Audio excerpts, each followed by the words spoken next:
Broadcasting from Ireland, featuring interviews with some of the biggest names in magic. Welcome to the Deceive Reality Podcast with your hosts, David Peace and Steve Spade. And we're back. Hi, everyone. Welcome back to the Deceive Reality Podcast. My name is David Peace. I'm here with Steve Spade. Steve, how are you doing? I'm good, man. All good. Brilliant. And we have a brilliant guest here this week, Garrett Thomas. Garrett, how are you getting on? I'm doing very well. Thank you.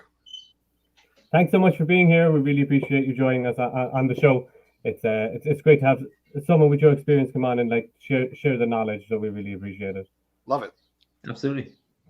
So we always like to start the podcast talking about how we all ended up in this weird, mad world that is magic. How did you get hooked on magic to begin with, and where did that love really begin? Well, I always thought it was like somebody I saw on TV or things like that. But really, when I thought about it psychologically, it ended up being, it was the one thing my dad liked, so he wouldn't come to the football games or the baseball games. He was too busy for that. But, he loved to watch magic tricks. He loved puzzles. He wasn't a magician, but he did do one or two tricks of the diamond penny and things like that. And so it got his attention, and it was something that we kind of bonded on. And so it instilled obsession at a very young age. And then very quickly, I was seeking out magicians. And that's when I saw guys like Brian Gillis on The Tonight Show. He had this style, and I didn't really notice it until he was on the first World's Greatest Magicians. It was at the Magic Castle, and he just was a guy doing magic. It wasn't an act. It wasn't a character. It wasn't a show. He was just a guy doing magic. And I just fell in love with that. Later found out Brian Gillis was from Buffalo, New York, where I'm from. And he was an Eddie Fector student, Eddie was a friend of my father's. That's how my dad learned about the diamond penny trick. So Eddie Fector is the founder of the Forks Hotel and the guy that started the group, the 4F, for those who don't know. And it's the most advanced elite sleight of hand group in the world.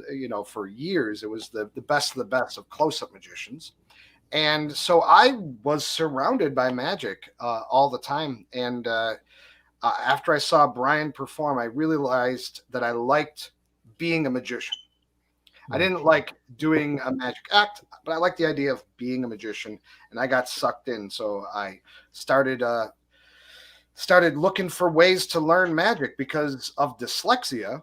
I went to the library, got the magic books, and it was like reading medical journals. They're very complex, as we all know. Mm-hmm. And unless you're sitting there and you kind of have a baseline of what's going on, they're really hard to read. So I would watch more videos and try to figure out what people were doing. And it made me a problem solver. It made me look at magic like a puzzle. And it is a puzzle. It's not a puzzle for the audience. It's a puzzle for the performer. We have to figure out how to give people a moment that isn't real. And so my dyslexia, I believe, made me a problem solver, because I would look through life and try to figure out how to play a game without reading the instructions, figure out how to work a radio or a computer without reading the instructions. So it made me the type of person I am. So I can't be upset about it, but it really set me apart to try to figure out how to be a magician. Yeah. It's good that you're mentioning Brian as well. And his style always kind of stood out to me as well. It's just he just had a kind of a naturalness. It didn't seem very forced or anything. It just seemed like it just flowed like magic should. It should look effortless, I guess. Well, one of the things I say in my show is, I thought magicians on TV were real people. Penn and Teller, one guy talks, one guy doesn't talk. I met the guy who doesn't talk. He talked to me. It broke my heart. It's true. It's true. And Chris Angel's not an 18-year-old emo kid. I know. But David Blaine, the reason I support David Blaine, and that's fast forward, that's kind of a big part of my career in the last decade. David is David. He's an adrenaline junkie nutcase. He's a genuine person. That's just who he is. A lot of people thought that his voice was like a character, and it's not. It's just David. That's just he's hilarious but stoic. And he's got this energy that's contagious, but in a very like somber, stoic way. Not somber, but just very subdued. And it's I love that. I loved.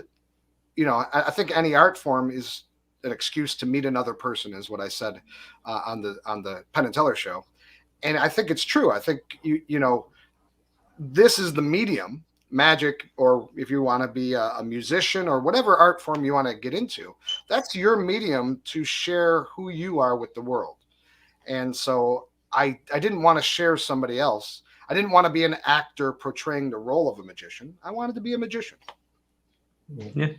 I think it's really interesting, that thing of like, it's something we all see with someone when they go into performance mode. And it's like one of the things that we try to like get away from, of like getting into that performance mode. I even find myself, like, I don't have a specific script, but sometimes I fall into one and go, oh, I'm on autopilot, get out of it, get out. Do you find yourself that sort of way, trying to make sure it stays natural and that you're not in autopilot mode when you're performing?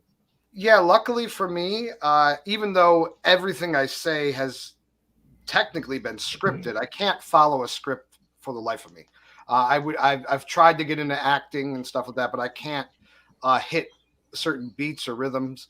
I know what to say. I know the spirit of what I want to say, and that actually ended up being a blessing for the issue that you're saying, that you could fall into a script.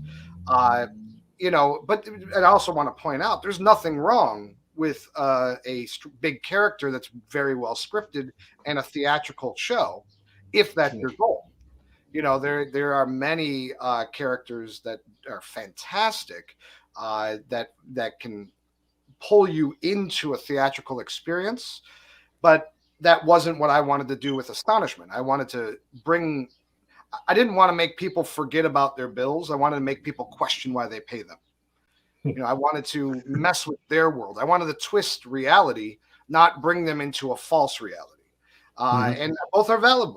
There's a time and a place for everything. So if if the listeners are somebody who has a character who's from the Victorian age, or from the future, that's nothing wrong with that. There's ways to, but understand you're doing that for a theatrical reason, and play with it. The problem, like you said, David, is when you slip in and out of that, it confuses the audience.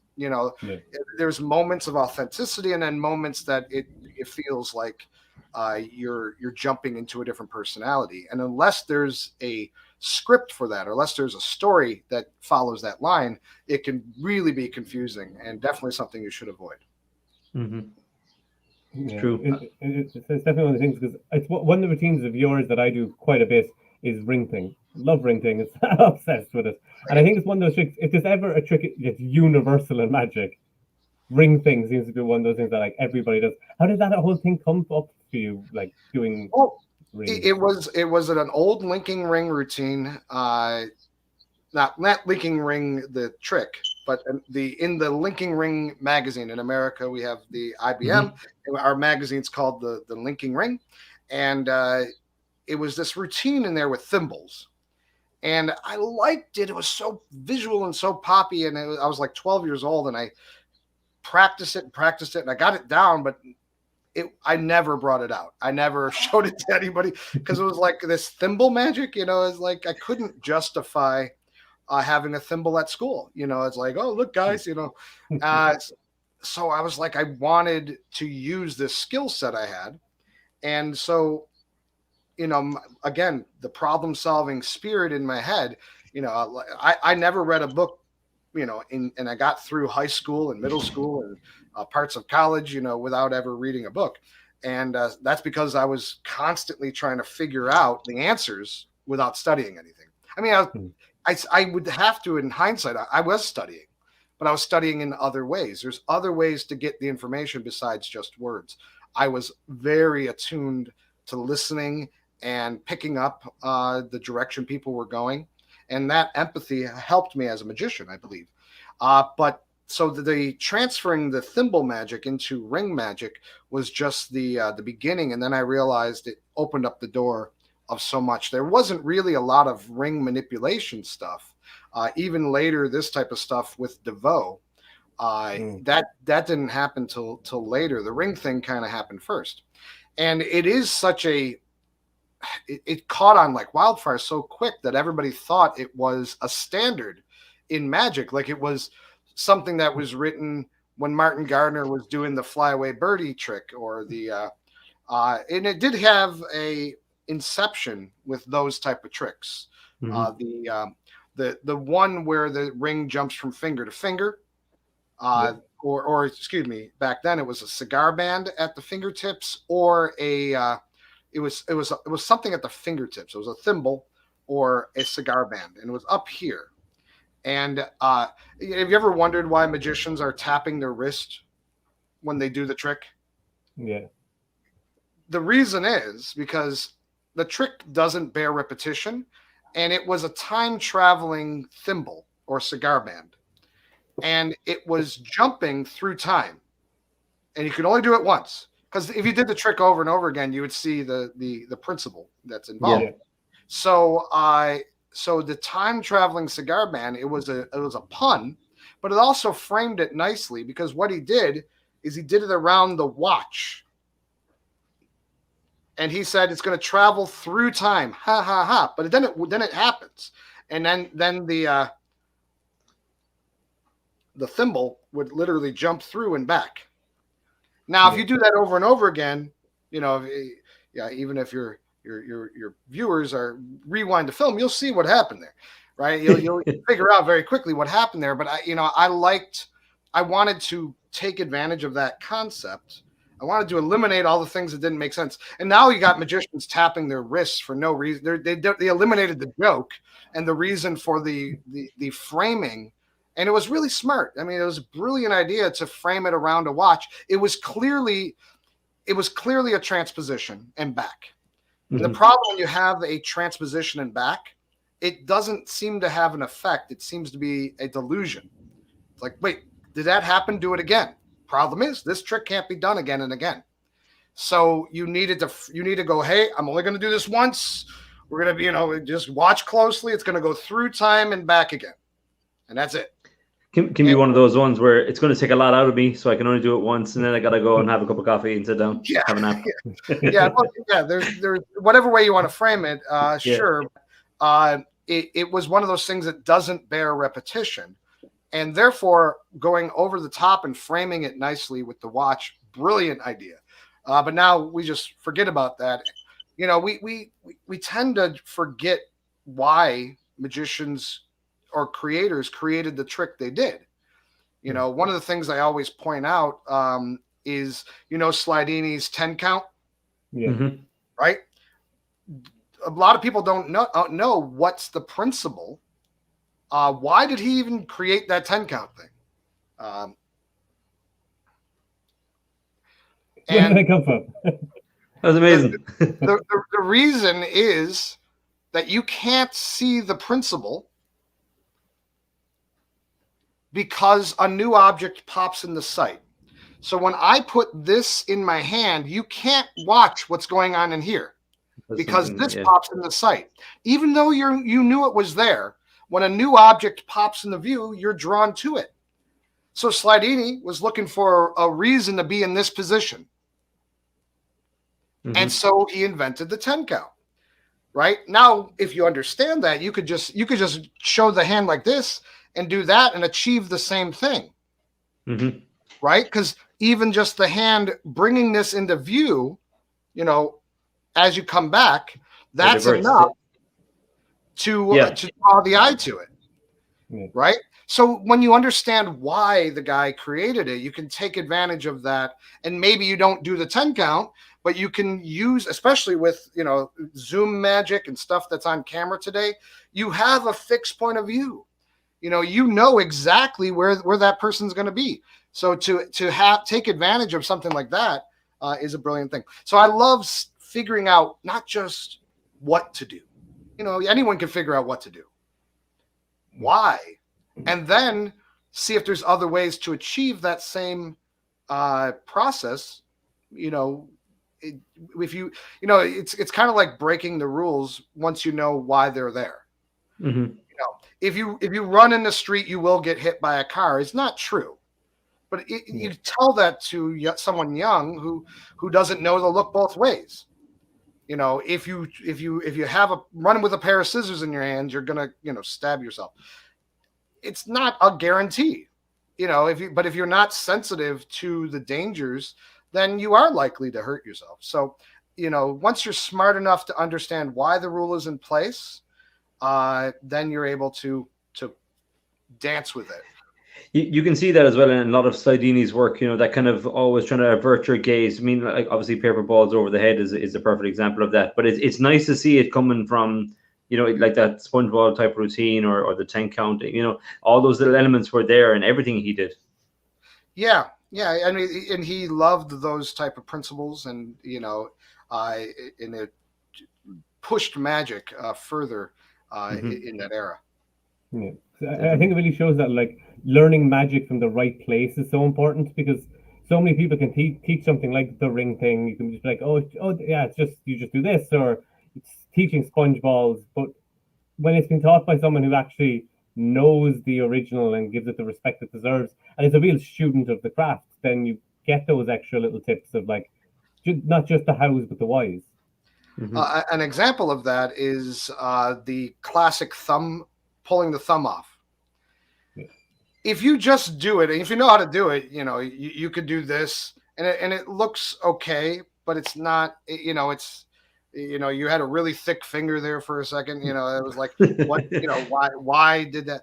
But if you really put in all the touches, any gag could be a showpiece. The reason it became a gag is because it was a showpiece. It got so popular that imitators did it wrong, but that means the first guy did it so right that everyone loved it.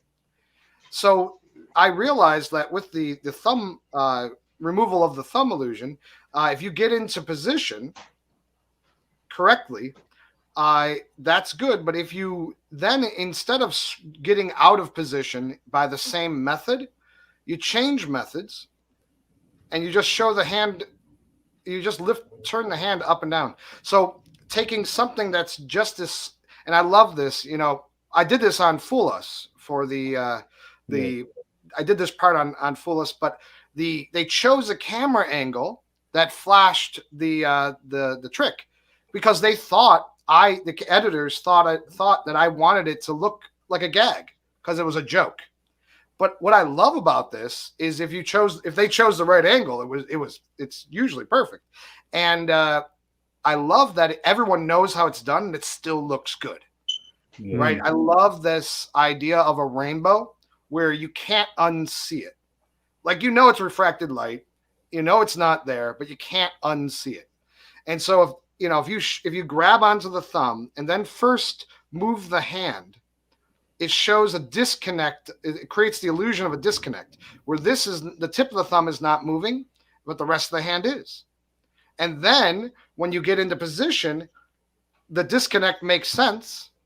And then when you come back, you just move the hand up and down, and the moment that this hand goes out of view is and it's just organic. It's actually a lot easier to do this than it is to do the switch quickly. But if done right, it looks great. The ring thing is the same type of thing. If you do it wrong, it's a gag.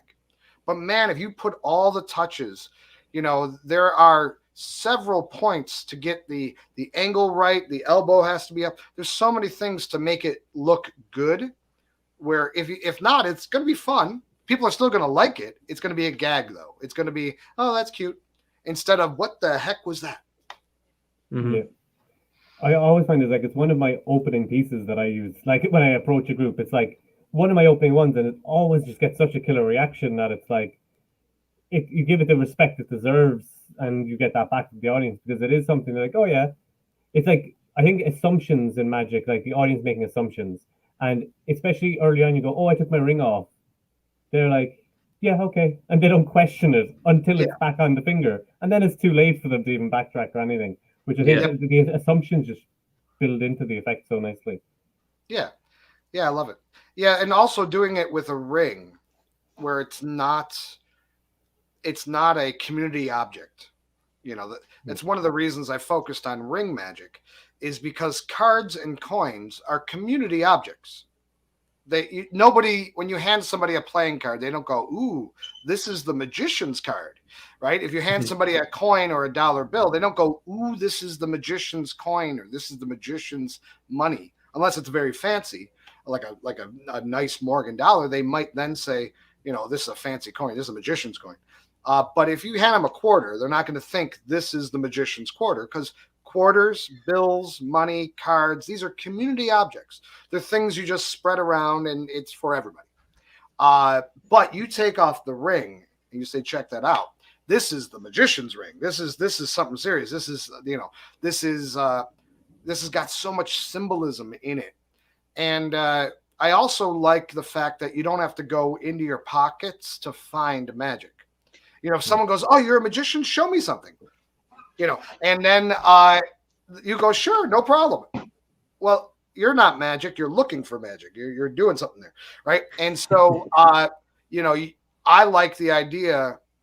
In my mind, I have this internal script right before I do the ring magic, where I will say, "Sure, yeah, we can show you something. Here, let's use the ring." And I look around as if, well, I could use the chair, and I could use the ottoman, or I'll use the ring. I'm looking around the room as if, sure, we could see where's magic. Well, here, let's do this, as if I could have done anything. And there was this one time, like this years ago, when I was a young magician, this group of girls came into the elevator. They were auditioning for America's Got Talent. And so they're all dressed up, ready to go. And all my friends and I were young, so we're in the elevator and like, oh, they're beautiful. And so they read our tags, because we were at a magic convention. It happened at the same hotel. And they're like, "You're magicians? Show us something." And they're like, "Sure." And I was like, "Sure, here, watch." And like, I had the fastest draw because my magic is always ready.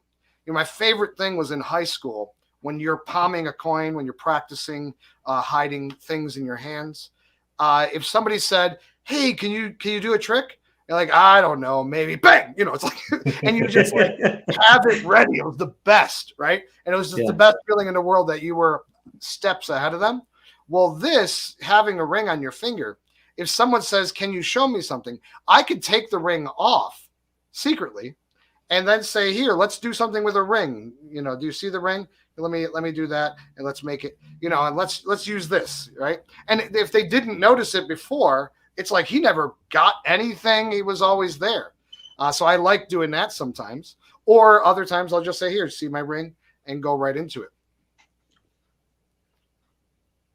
That's okay.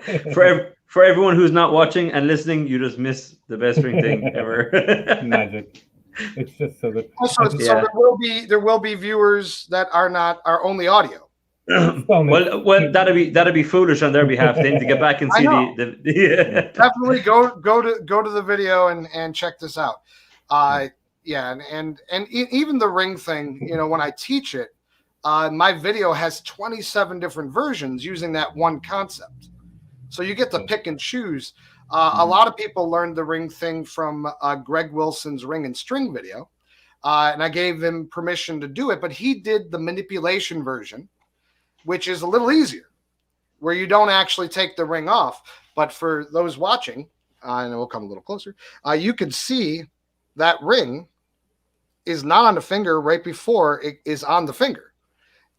To me, that's the ring thing. That's the full act. It becomes like a showpiece, because they see the ring and the finger and then you come up into position, and then it's there, and everything's clear. Instead of the quick version, which doesn't really move things as much and is a lot less sleight of hand, the quick version has angle issues and stuff like that, and it's only to be used in the right situation. And that's especially the one that, if you do it wrong, it looks like the gag. This has a lot more to it. It's a lot more clear, and people understand what's happening when they see the ring jump from hand to hand. Yeah, absolutely. It's got a great retention of vision. You can really see the ring go across. Thank you. Yeah. I think the great thing what I love about ring magic as well is that I'm a fidgeter, so I'm always fidgeting, and rings are just so handy to just like do the on the finger rolls and just like all these things that are just like now like nervous habits just to pass the time and stuff like that, and you can get it. Yeah, this so was much an stuff in. old video by DeVoe, and he, a faceless magician that just hands, taught all these ring manipulations. He created this, which is weird because this is called that's called the Griffin roll, or this is the Griffin roll, Yeah. and this is the steeplechase, which I think is named backwards. Like this seems to be more like a roll, and this seems to be like a steeplechase, like a coin roll. But one of the things that I added was to switch hands and go counterclockwise in the other hand, or to keep it both clockwise and on both, so that you can do transfers from hand to hand. And this is if you get his video, he teaches the amount of, I mean, it's just subtle working of the gravity that allows that ring to roll around. So it's definitely a fun fidget for those fidgeters like David and I.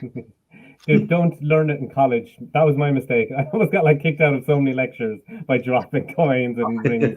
Yeah, get into pen spinning like all the other kids. Yeah. Absolutely. You know, actually talking about the ring thing, I mean, obviously a lot of magicians do it, but even when we saw David Blaine tour, he came to Ireland, and before he did it was the ring on the hanger. He throws it in there, which is great, you know, and it's an offbeat moment, but it gets a great reaction. Yeah, and it was a weird thing. He kind of uses it a little more like a gag, just to get people into thinking like a magician, like magic. So he purposely does it he does the more manipulation version, because he wants to throw them into that type of thinking. Yeah. I think he pretends to spit it back on or something. Yeah, he has exactly. a take on it that's different. Yeah. Yep. Cool. How did you get into working with David Blaine and that whole side of your career? The ring thing. He heard about the trick, and Ace Greenberg, magician in New York City. He's passed away now, but he was a great magician, good friends with David, and had seen me at the 4F convention, and he could kind of do it. You know, this was years ago when the ring thing was just kind of coming out. This is right after David's first special. And, you know, he showed it to David and said, if you like what I'm doing, you got to see the guy who created it. And David, you know, he doesn't mess around. He just said, give me his number, called me up. It was like a couple days after his first special aired. And so I thought somebody was pranking me. Right, the guy I just watched is calling me. Yeah, hey man, I heard about this ring trick, and it's like that's not even a real person. That's Joe. Who is this? Is this Alex? You know, who is this Joe? You know, what do you guys? You know, and no, this is David Blaine, and it was this. He put Ace on the phone, and Garrett, you got to get out here. And Ace like told me, no, this is David Blaine, and I said, well, you know what? I already published it. So I'll send you the video. And David's like, no, you're going to come here. We're going to hang out. We'll have the time of our life, you know, and I'll pay you for your time. And then if I use it, we'll take care of you. And no one in the industry was like doing that. You know, it basically was back then, you know, we didn't think about TV rights. We were kind of like, it was open source. If you bought it, you could do it. And there was not really a necessity of crediting and necessity of, you know, a difference between a live performance and a televised recorded performance, you know. And in any other industry, if you have a choreographer make a dance routine for a live show, that's one price. But if it's a televised recorded thing, it's another price. And magic is choreography. You know, we don't think about it that way, but there's a lot of relationship to choreographing a dance, in magic, and that is an art form that the creator, the choreographer, needs to be compensated. So David was the first to say, no, we're going to do this right. You're going to make sure I do it right, and then we'll take care of you. And that was unheard of. So I went to New York, and then David. I walked in the door, and David's, and sitting at the table is like Bill Kalush and Paul Harris and Michael Weber, and and my friends like Doug McKenzie, and we're all just sitting around his table, the dream team type of guys, and he kept that up. He kept up that dream team. It was just an amazing team. And I walk in, and David says, "Garrett," as if he's known me for years. And which he always had, that's part of David's magic, is when you get to know him, the world disappears, and he's able to just, he doesn't need to do any card tricks. He's just such a fun, person to get to be around, that it's always an adventure. So I showed him the ring trick immediately, because back then I was always wearing the ring. I've lost a little weight, so I got to get another ring, because this is a little loose right now. But back then I put my luggage down, and I said I did the trick, and immediately he was like, "What?" And it was like, "You're hired." It was like, and that and then the rest was history. It was just I sat down, and I'm looking at these legends that I've read about, and we're ready to get to work. Yeah, that is one thing definitely about that David did, and kind of changed it, that he shows his consultants, even more recently, that he's kind of shown the consultants as part of the show, where a lot of magicians would be like, "No, I'm the magician, and there's no one else," and that kind of thing. But David has always tried. The amount of footage we have of us brainstorming and working that we couldn't use because of ABC. ABC was saying, "Well, we're not investing in them. We're investing in you, so we can't use anything that." So it was really David years ago was like, "No, I want to show you this. This is cool," and he's right. The process is awesome. Yeah, magic is cool, and he's finally with his. He's got a thing on monthly. He's able to show a lot of the background of how he puts his show together, which is not for everybody, but it does. It's a beautiful course that teaches the process of making, to creating a trick for, television. And he really shows, of course, there you see all the guys working on it, and David, teaching people as well. But David from day one wanted to he was always about being authentic and being honest and really, really showing people the real truth of who he was. But ABC was like, no, we're going to keep you a myth, keep you a celebrity, keep you a superstar. And, they were right. I mean, it kind of, it establishes his credibility to look like a lone wolf. You think, but you believe like celebrities, are alone, but they got a whole team of people that make up who they are.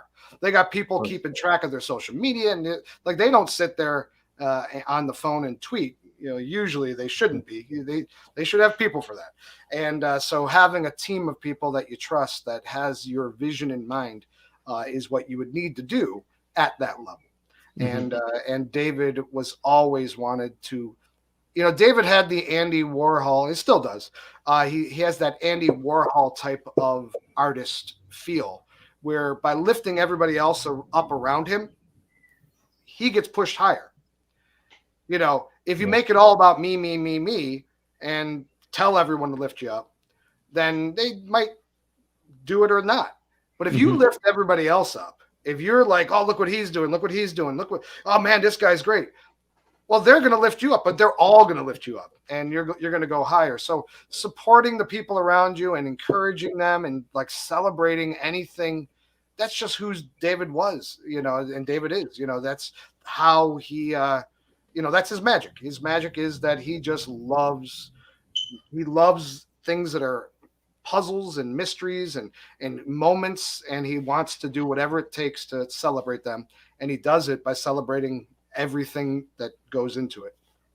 I remember reading before about Martin Scorsese. He once said that he didn't have to be, the best of every field in making movies. He just had to know the right people. And I think that is a crucial component if you're going to push yourself to a certain level. Like anyone who's regularly performing, doing shows and theater shows, you need a solid team.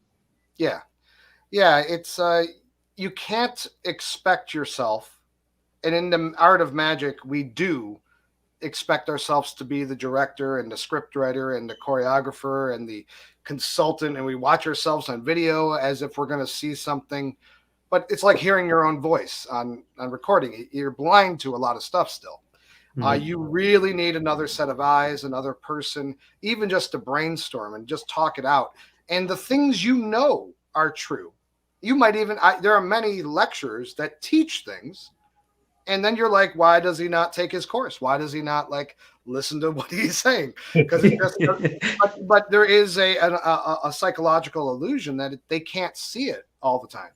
And so having workout buddies, having a partner, having just a sounding board to rattle these things off of, and of course choosing people that know what they're talking about. So having someone like me focus on the choreography, but I'm not the best at anything technological or with script writing. You got Ossie Wynn, who's amazing at figuring out how to frame it as a script and how to theatrically perform it. And then Doug McKenzie, anything technological, I'm pretty sure Doug McKenzie is actually a spy. I'm you heard it here first. Yeah, maybe I may or may not have a friend in the witness protection program. Let's just say he's bugging us all now. He's bugged our houses. We don't know how we done it, but he did it. This whole channel goes to black. Doug! Yeah, an ice cream truck just left outside my house. It was weird. It was there for a minute and now it's gone. Yeah. But yeah, these are some of the my dearest friends and amazing magicians in our own right, but we all have our different skill sets. And David's brilliant choice was to choose people that didn't overlap too much. He wanted conflict. He wanted me to disagree. He didn't want everyone to be the same, because then it's like, yeah, we all would have done it that way. So what did we learn? So you have guys like Garcia and Blake Voigt and all these people from different styles of magic, all close up, all fantastic in their own right, but with slightly different approaches that don't overlap too much, so that you get the best choice of options. And that was a brilliant decision. If you're gonna be in a position where you can have more than just a couple of people, you don't want everybody to be, along the same lines. You don't need you don't need people that agree with you. That's the first thing to throw out is this. Get rid of anyone who's just, yeah, that's awesome no matter what. That's not going to help you. And I see that often in our magic communities where they want feedback but they don't give good feedback. They're like, oh no, that's great, that's wonderful, and they're it's not, and they know it. And now the person doesn't get better. The community that you want to help each other, and there should be a sensitivity to how to approach that.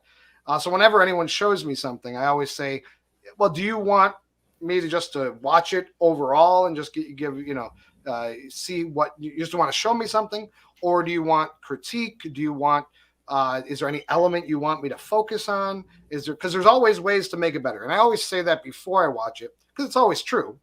But I don't want people to think that I'm criticizing because I think it's bad. I'm criticizing because it's great, and it just let's get over a couple of these little hurdles, and let's make it even better. Because be happy with what you got today, but tomorrow you can make it better. And that's what makes art great. Is it, you can always, especially performance art, you can make it better tomorrow. If it's perfect, then don't ever do it again. Record it and just Yeah, I love getting criticism from people that are qualified to criticize, and I do you know what I mean? Where if they have a real genuine knowledge of maybe what you're doing or whatever. I do a lot of escapes and escapology, but I'd have people who criticize a stunt, but they've never put on a set of handcuffs, and then that's irrelevant, that's not criticism, that's any beneficial, so if it's someone in that has the quality, like for example, there's older magicians that would be friends of mine, and there's an elderly magician called Tony Sadar, who was a TV magician in Ireland years ago, and he would often criticize, not in a bad way, but just in a really corrective, kind of like he wants it to be the best it can be, with just, and like you said, just tweaks here and there. He'd look at something and go, you could just do it this way, and straight away he's right. And there is no criticism. Yeah, never take advice from somebody you don't want to be. Yeah, definitely. The right advice from the wrong person will still be the wrong advice in your heart, in your head. It will settle wrong. But I do listen closely to the enemies. So even if they're totally wrong, and they are attacking and they're criticizing in a negative, I'm always really sensitive to, that's interesting. Why did they think that was a weak spot? Why did they think that would get to me? Why did they see that as the point of attack? So even if they are criticizing in a negative, you can learn something from it. Yeah, and if they don't know what they're talking about, filter that and then wonder, well, why did that catch their eye? If they're still doing it out of love and they want to help, but they don't know what they're talking about, I still would listen and say, all right, interesting. And I always put on the dunce cap. I always pretend I know nothing and assume everything, and I reinvent the universe if I have to. And I try to see, all right, is this person clueless and has no idea what they're talking about, or is there a little something that can be learned from this? And even if I have to prove principles that are in place, well, no, we do want the audience to scream and clap their hands because it gets them connected, and you need that element of, all right, everybody louder, which is cheesy, but we have to do it because uniting the audience makes a better show. So if you don't understand that, you might want to eliminate those elements, but you're missing something beautiful in a theatrical environment. So to take everything with a grain of salt, and but always let it go through all your filters before you throw it out. Yeah, I often hear when you hear like a crazy kind of method, and if it's coming from someone that doesn't kind of do stuff the way you do, or is in at the same level that you are, or whatever, I often think that it's kind of like how lay people think. So in a roundabout way, you're kind of like, okay, this is how the audience probably thinks, and you can take that as not criticism. The old saying of, like, if you want to hear how you really did on stage, listen after the show. How there was musicians and performers that would hide in the bathroom and try to listen in the stalls and see, where. And it is that you get a real honest. When people think they're not being listened, being heard, you're going to get an honest opinion. Yeah, put a camera on your audience, and you'll be surprised how many magicians in the audience, or in other industries, let's say comedians. Sure, yeah. A lot of comedians say, this person's criticizing this, but when I watched the video, they were falling off the chair laughing. And then they say, well, you know what, you should write it like this. And it's like it literally, you couldn't stop laughing, yet you want to change it. Why would you ever change it? And in magic, it's probably the same thing where it's stuck in their head for some reason, and now they want to give you touches to make it better. It's like, let's talk about the thing you forgot about. Let's talk about how do I make you remember the other stuff? But if you're trying to improve something but you liked it, don't change it. Yeah, so record your audience, record your show, record your performances, and really and then, like I said, get a director, get somebody who can go over that material with you. If you can't afford that at first, which who can, then you have to put on different hats. Like I put on the dunce hat, claiming innocence and pretending I don't know anything, and then reinventing the universe, I'll put on a director's hat and think, all right, now I'm going to forget I'm Garrett. I'm going to forget I'm the performer and just tell myself what is wrong and what's not being communicated correctly and what an audience is probably thinking. And then I'll put on a lighting director's hat and just figure out, even if you don't change the lighting in the room, what's being spotlighted with your body language. You know, if you turn a certain way, things are spotlighted one way, and then you go another way and it's spotlighted in a different way. And that becomes a spotlight, even though the lighting might not change. You can think of that as a lighting director and then go over your scripts. You know, I have all these filters that if I don't know what's wrong with something, or if it's kind of getting dusty, you know, it's good, it works, but it needs new life. Something's going on. I've either evolved a bad habit and I don't know what it is, or it's not getting the reaction I want it to.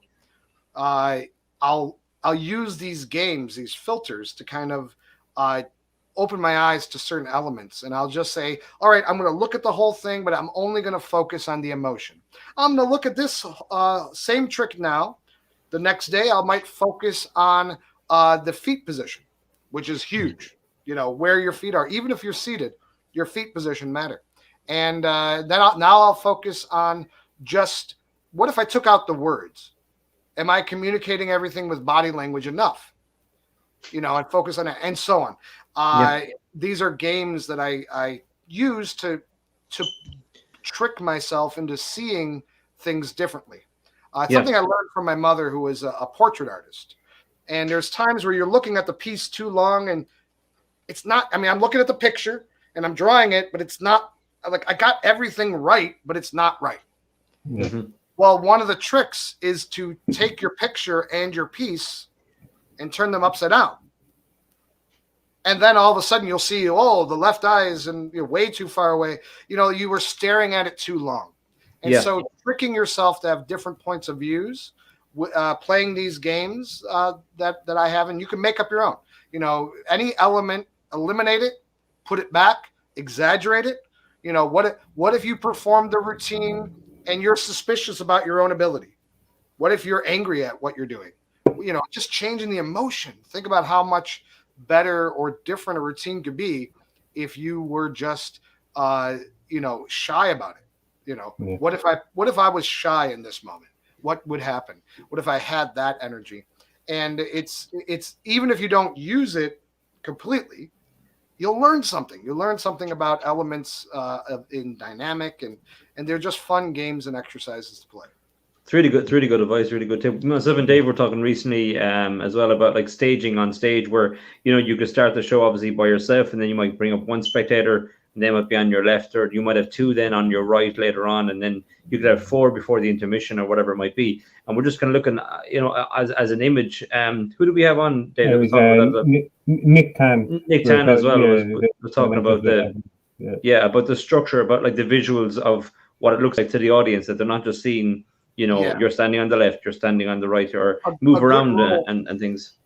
A good rule is that if you took a picture of the show, you should know what trick you're doing. Yeah. Just because of where you're standing, like you should never perform the whole show. And I'm guilty of this too, right now, especially. The show I'm working on right now, I'm finding I come to the center of the stage and I'm not using the stage completely. And I know this, I know that each moment, I know what trick I'm doing because of the props, but I should make it more dynamic. I should play with different elements. Am I close to the audience? Am I further back? Am I to the left or the right? Am I seated? Am I standing? Each trick you could change and create such great texture that nothing feels boring because of just those elements, and that's every time you do a game like that, you learn something about your own show and you add that element, and then you never have to think about it again. But man, the beauty of it is just the fact that it looks genius. It looks like, man, this guy's just a genius. And no, he played these games and he fixed it and then went back and fixed it again. And, you live this Groundhog Day You live this performance over and over again until it's perfect, and it looks brilliant because of flight time, because you get to do it over and over again. Definitely. It is the repetition is key, and I think something when you're looking back at your show as well is the taking the time, because especially if you're doing a show that's like your artistic expression, right after your show, you're going to be pretty sensitive about what people tell you about your show. So you want to like maybe like give it a day, maybe two before rewatching yourself. Or you like, I know for myself, I need at least 24 hours before I can deconstruct my show. But even that, everybody's different. You know, I know performers that need all the negatives first, right after the show, because they'll forget, because their show is this emotional.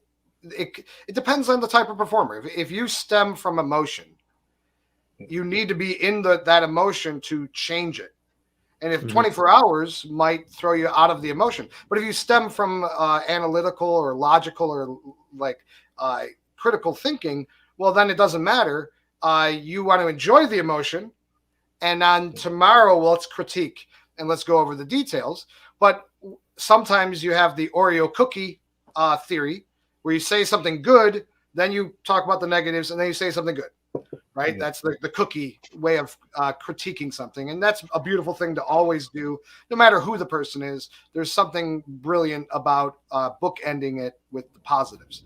But I know guys that are like, yeah, well, forget the fluff. Just, you know, what do I need to fix for tomorrow night? Or what do I need to fix? Like, what are my notes? And they want them like right away. Our team with the show that I'm doing now, man, we immediately, like, the audience is still there, and we're like, all right, so in the first step, this happened, and we need to do this. Let's change this. And you said this sentence again. You know, that was confusing last time. Still is confusing. Get rid of that, and just immediately right after, while it's in our mind. But that's like you know, David would be different. You know, everybody's different, and you want to figure out what works for you. You know, that's the thing, is try it a day later, try it a week later, try it immediately after, and see what yields the best result for you. Definitely. It's the thing that if you see comedians, if you go to like a comedy club, like I've done the comedy club circuit a bit in Cork, and you see the same comedians doing the same things, and they're just changing emphasis on a word. That's all they're doing tonight, is I'm going to emphasize this word, said this word. And after a while, I feel like I'm going crazy, because I'm like, I know all these jokes off by heart. It's been 3 months and it's the same thing. But that's the level in magic we need to get to, of like performing every night, because it is rare for people to be able to do your show every night and like do that sort of stuff. Where magicians, we feel like we need a 40-minute show before we can do something. Well, comedians are like, I need a good 2 minutes. And you know, it's like you need to get into that sort of frame of mind. But the comedians that become good are the ones that work, and they hustle, and they spend as much time on rewriting a line as we do practicing any move. Like, you think it's just, oh, they wrote a joke and they go out and perform it. No, like you said, just changing the emotion and the emphasis. And then how long do you wait? Like, how long do you know when the laughter is going to end? Because you know that joke was a 3 laugh or a 5 laugh or whatever. Like, and then you think about comedians that are so good that they'll record a Netflix schedule Netflix special, and they will know how long it's going to take you to laugh, and they're not even there with you, and they have the same dramatic pauses because they know their material and their style so well that, and these are pros, you know, they know their style so well that they're like, all right, they're going to go ha ha ha ha ha, or, you know, or I'm going to have to wait even longer to say the next sentence, because if I, you know, they're at home laughing right now, and they know that they can feel what you would be doing at home, and that's totally different. So understanding your material requires the flight time, and these comedians go out nightly and for free in open mics and poetry slams and anywhere public speaking is happening. They'll, you know, they are using that opportunity to practice telling their stories and doing their bits. And we should be doing the same thing. You know, I was performing 9 venues a week before COVID, and I miss it. Like the flight time, that's when I got good. You know, it was right during that I did the Penn and Teller special, and I was on my A game. I was so not ready for the Penn and Teller show because I had no idea the pressures of a theater that big, because I'm a close-up magician, and no idea of the psychological pressures of realizing, oh wait, there's 4 million people behind that camera when it airs, and then millions and millions and millions in reruns, and who knows, like there's already 5 million people on YouTube that's watched the video, and it's like just crazy. It didn't hit me until I was on stage, and there's a moment when I smile, because that's when I went, oh wait, I know this world, I know this trick, I know it well enough that we got some rustling there. Sorry about that, guys. It's not me. Yeah, I don't know where that's coming from. It's gone.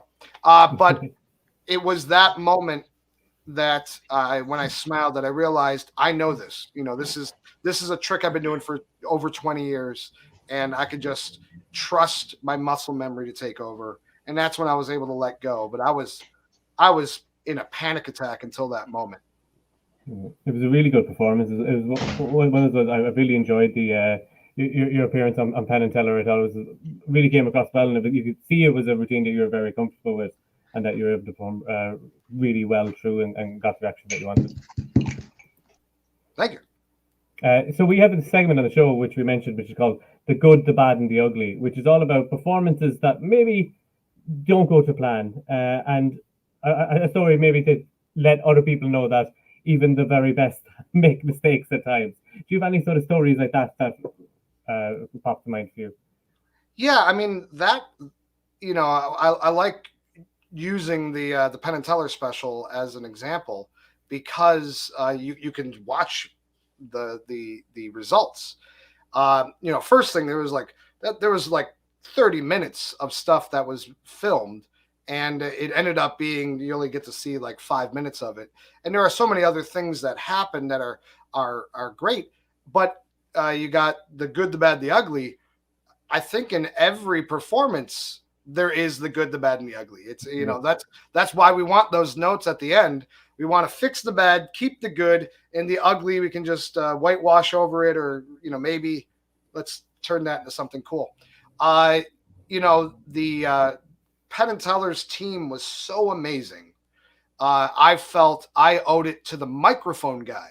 The guy putting the microphone on my suit just was so professional, and everybody. But I'm just using this guy who his only job was to put the microphone on me, and he's like, "Well, look at this long vest. This is what a magician should look like. This is great." Keeping me in the game, keeping me on my best.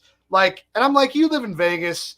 You are not impressed by a long vest." You know, it's like, but he's doing his job, and he did it so well that I was like, I owe it to this guy to do my best.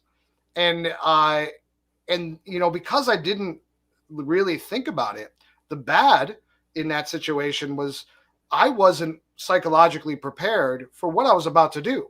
I wasn't even thinking I was going to try to fool them, you know, until the night before. And I was talking with Mike Close, and he said, Mike Close was one of the producers and one of the judges. He's the one that really decides if Penn and Teller are fooled or not. At this point. Johnny Thompson used to have that role.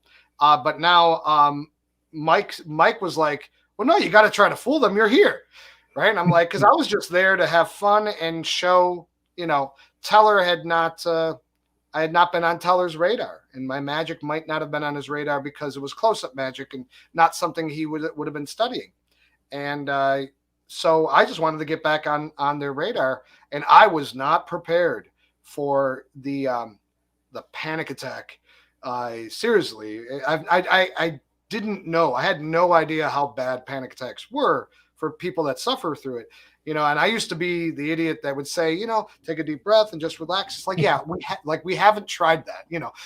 Oh, that's a brilliant idea. I should breathe. Oh, that's great. It's like when people suffering through it, it's serious, and there's really not much you could say, but just be there for someone, I guess. But there's this woman that smiled, another person on Penn and Teller's team, and she saw what I was going through, and I don't know who this was, and she disappeared. She was just sitting there, and she nodded, and she's like, "Yep, this is happening." And she had this smile on her face, and I'm like, "All right, I got to go out there and do this."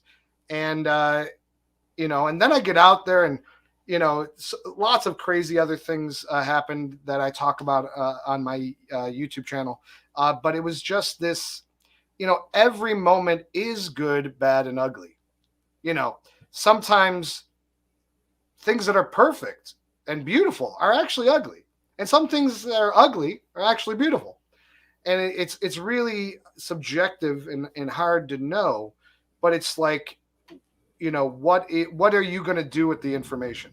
And let's keep the good, let's fix the bad, and decide what makes that ugly, and if it needs to be showcased or eliminated.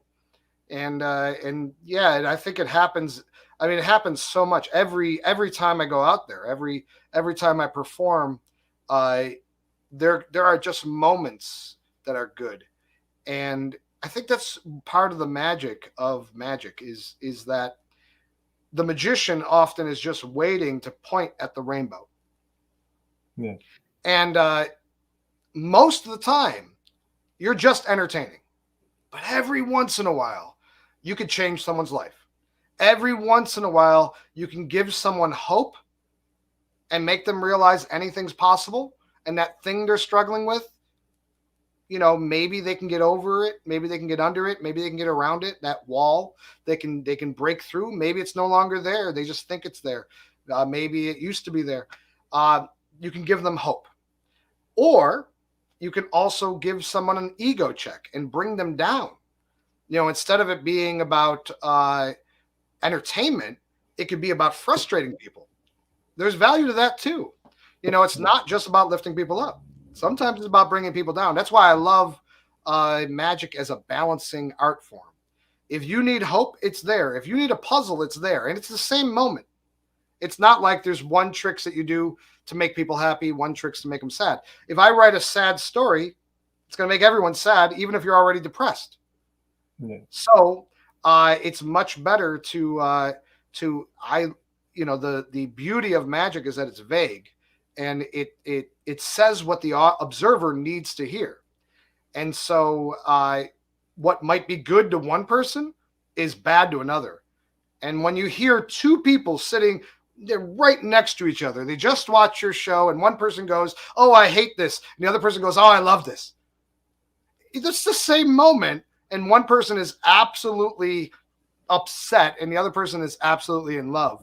And it's because that's what they need.